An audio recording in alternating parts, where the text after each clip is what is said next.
Hello guys, कृपया आप सभी लोग के फैमिली के पास जितने भी ईमेल है उन सभी से मेरे YouTube चैनल को सब्सक्राइब करके इसे 1000 प्लस सब्सक्राइबर कर दे।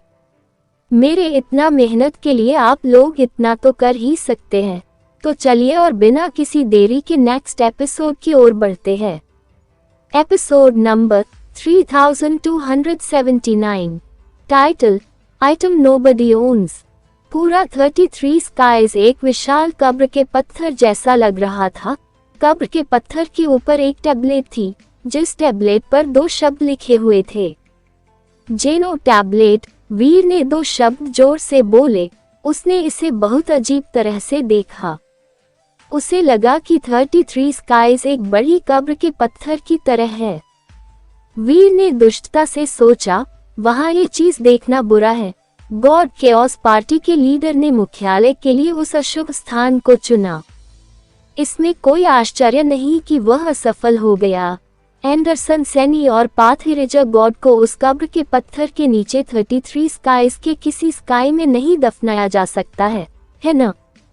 वीर सोच ही रहा था कि तभी उसे हवा में एक डरावनी परछाई दिखाई दी। चमकती हुई दिव्य ज्योति में वह 33वें स्काई की ओर बढ़ रही थी जो किसी कब्र के पत्थर जैसा लग रहा था। वह एक शक्तिशाली ब्रेक वर्ल्ड बीस्ट था। वह ब्रेक वर्ल्ड बीस्ट ड्रैगन जैसा दिखता था। जब वह उड़ता था तो उसके साथ तरह तरह की पुरानी तलवारें चलती थीं। जाहिर है उसकी ब्रेक वर्ल्ड दर कम से कम 30% थी। उसकी ब्रेक वर्ल्ड शक्ति पहले से ही जबरदस्त थी। ब्रेक वर्ल्ड दर के संबंध में ये ब्रेक वर्ल्ड बीस्ट वीर से कहीं अधिक शक्तिशाली था। 33 स्काई 2 दुनियाओं के बीच में थे।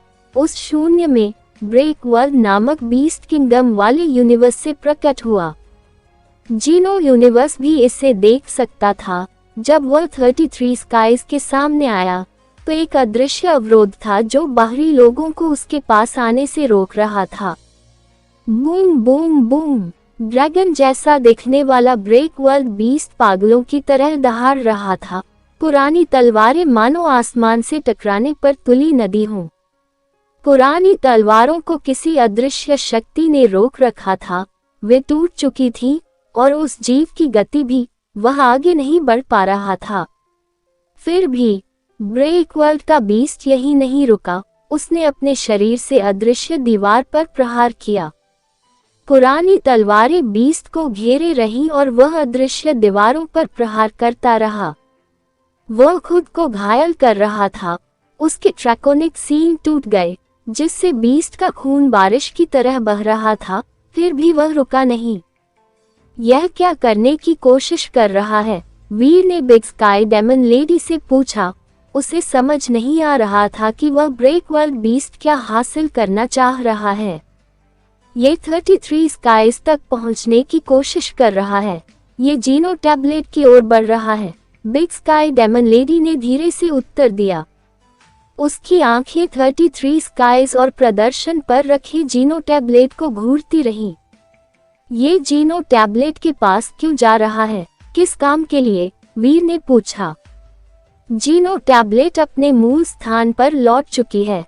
अब इसका कोई स्वामी नहीं है। कोई भी जीवन शक्ति इसका स्वामी नहीं बन सकती। ये कहकर बिग स्काई डेमन लेडी ठंडी हंसी हंसा। ये तो बस एक ब्रेक वर्ल्ड बीस्ट है जिसकी ब्रेक वर्ल्ड दर 60% है। फिर भी यह जीनो टैबलेट का स्वामी बनना चाहता है। कोशिश करने पर भी यह मरना चाहता है। ये जीनो टैबलेट का मालिक क्यों बनना चाहता है? ऐसा करने से इस जीव को क्या फायदा होगा? वीर को समझ नहीं आया। उस जमाने में गॉड केओस पार्टी ने गॉड स्पिरिट से भरे आकाश के खिलाफ लड़ाई लड़ी थी। बिग स्काई डेमन लेडी ने कहा। वे लगभग जीनो हॉल को नष्ट करने में कामयाब हो गए थे। ऐसा करने का मुख्य कारण जीनो टैबलेट था। यह एक नए ईश्वरीय संसार की नींव था।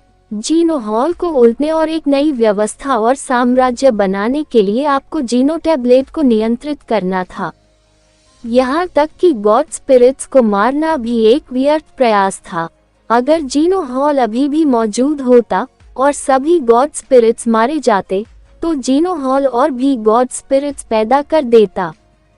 ठीक उसी तरह जैसे उस जमाने में जब यूनिवर्स को पुनः आरंभ करने के लिए पुराने लीडर की मृत्यु हुई थी, तो जीनो हॉल को एक नया स्वामी मिला था। बूम!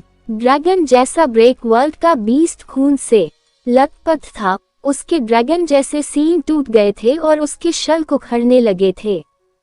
आसमान बीस्ट के खून से भर गया था, जिससे खून हर जगह बरस रहा था।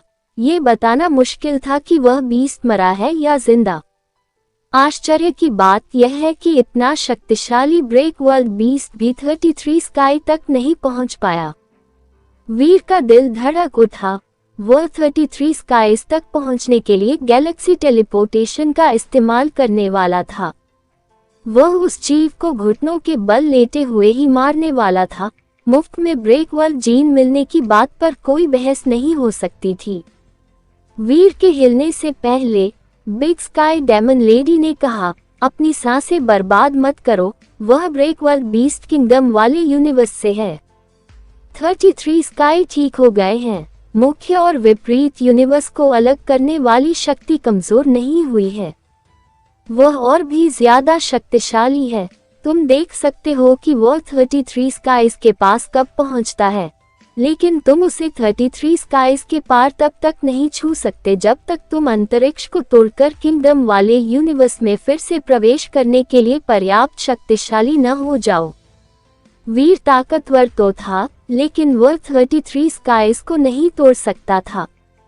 अब कोई अंतरिक्ष दरार नहीं थी, वह मुख्य और विपरीत यूनिवर्स के बीच यूं ही यात्रा नहीं कर सकता था। कितनी शर्म की बात है। वीर ने अपने होंठ चाटे और उसे इस बात का बहुत अफसोस हुआ। कई लोगों और प्राणियों ने वीर की तरह ही सोचा। ब्रेक वर्ल्ड बीस्ट अभी अभी गिरा था, लेकिन कुछ ब्रेक वर्ल्ड बीस्ट पहले ही इसके लाभों को प्राप्त करने की कोशिश में आगे बढ़ चुके थे। घायल होने के बावजूद ब्रेक वर्ल्ड बीस्ट की ब्रेक वर्ल्ड दर 60% थी। लाभ उठाने के लिए वहां गए ब्रेक वर्ल्ड बीस्ट उस राक्षस को दहाड़ते हुए देखते रहे। उसके टूटे हुए शल्क कई पुरानी तलवारों में बदल गए, जिन्होंने तुरंत ही ब्रेक वर्ल्ड के कुछ बीस्टों के अंगों को हर दिशा में काट डाला। एक का तो सिर ही काट दिया गया। एक दुबला पतला ऊंट भी घोड़े से बड़ा होता है। यहाँ तक कि कुछ 30% ब्रेक वर्ल्ड रेट वाले छोटे बीस्ट भी लाभ पाना चाहते हैं। बिग स्काई डेमन लेडी ने बस अपना सिर हिलाया। वीर को इस बात का अफसोस हुआ। अगर वह किंगडम वाले यूनिवर्स की तरफ होता, तो वह कई ब्रेक वर्ल्ड जीन इकट्ठा कर पाता। गर्जन। जब वह अपनी स्थिति को लेकर बेहद परेशान था, तभी उसने देखा कि ब्रेक वर्ल्ड के कुछ और बीस्ट 33 स्काइज की ओर जा रहे हैं। पहले वाले ड्रैगन की तरह ये भी 33 स्काइज की दीवार तोड़कर अंदर पहुंचने की कोशिश थी। कुछ देर बाद और भी ज्यादा ब्रेक वर्ल्ड के बीस्ट 33 स्काइज में छा गए। जीनो यूनिवर्स ठीक था, ब्रेक वर्ल्ड के बीस्ट अभी अभी बने थे। आसपास कोई भी शक्तिशाली ब्रेक वर्ल्ड बीस्ट नहीं था, लेकिन वही किंगडम वाले यूनिवर्स में कई डरावने ब्रेक वर्ल्ड बीस्ट कहीं से भी प्रकट हो गए। उन्होंने 33 स्काइज तक पहुंचने की कोशिश की।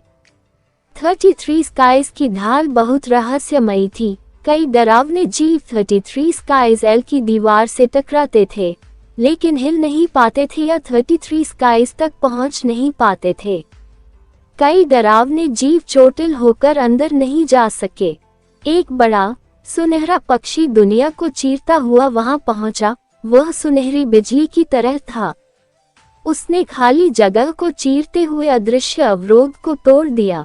वह 33 स्काइज और उस वस्तु तक पहुंचने में कामयाब रहा जो कब्र के पत्थर जैसी दिखती थी। फिर वह गायब हो गया। यूनिवर्स में और भी बीस्ट उस बड़े सुनहरे पक्षी की तरह वहां पहुंचने की कोशिश कर रहे थे। जब वे वहां दौड़े तो उस अदृश्य अवरोध से टकरा गए। उनकी हड्डियां टूट गईं, जिससे फटी त्वचा से खून रिसने लगा। उन्होंने आसमान को लाल रंग से रंग दिया।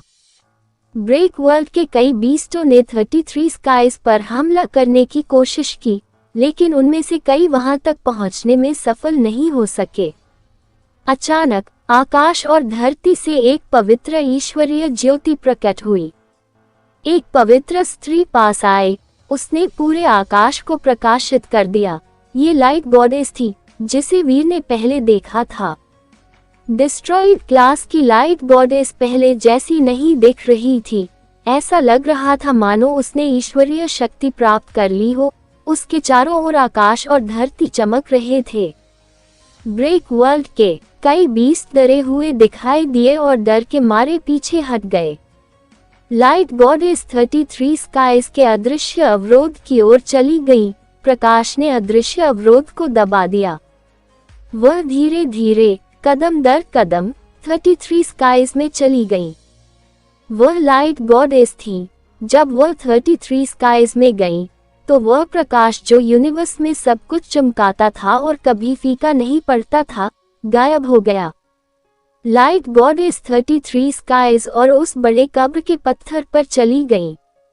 वह 33 स्काइज में क्यों जा रही है? क्या वह जीनो टैबलेट को भी नियंत्रित करना चाहती है? वीर ने सोचा। तो अगर कोई गॉड स्प्रिट वहां जा रही है तो क्या? बिग स्काई डेमन लेडी ने वीर की ओर मुस्कुराते हुए कहा, जीनो टैबलेट का सामना करने के लिए गॉड स्प्रिटें भी मृत्यु से डरेंगी। वे जीनो टैबलेट को नियंत्रित करना चाहेंगी ताकि यह सुनिश्चित हो सके कि जीनो हॉल अभी भी दुनिया को नियंत्रित करता रहे। लाइट गॉडेस एक लीडिंग है, उन पर नजर रखें, असली लड़ाई अभी शुरू होनी बाकी है। मेरे छोटे प्यारे प्रेमी, चाहे कुछ भी हो जाए, मास्टर सोनल का ध्यान रखना, मैं जा रही हूँ। अगर मैं वापस आ गई तो हम अपना रिश्ता वहीं से जारी रखेंगे जहां हमने छोड़ा था। उसके बाद एक बिग स्काई डेमन लेडी आकाश में उड़ी। वह आकाश में उड़ती हुई एक डेमन लेडी की तरह थी। वह कब्र के पत्थर की ओर उड़ रही थी। जब वह अदृश्य दीवार की ओर उड़ी तो उसने अपनी उंगलियां हिलाकर कुछ रहस्यमय चिन्ह बनाए। उसने उन चिन्हों को अदृश्य दीवार पर बना दिया, जिससे मानो वह कोई दरवाजा खोल रही हो। वह आराम से अंदर चली गई। वह दूसरे जीवों के साथ समाधि शिला में विलीन हो गई।